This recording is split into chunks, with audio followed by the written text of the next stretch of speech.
रघुनंदन रघुनंदन रघुवर seven Raghupati चायन शतयोजन शतशतयोजन शरधि नियोजन sir परिलंघन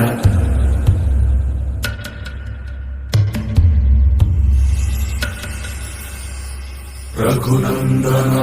Raghunandan रघुवर seven Raghupati चायन शतयोजन शतशतयोजन शरधि नियोजन sir परिलंघन हरिभाजन हरिभाजन हरिमद भाजन दशमुख कंपन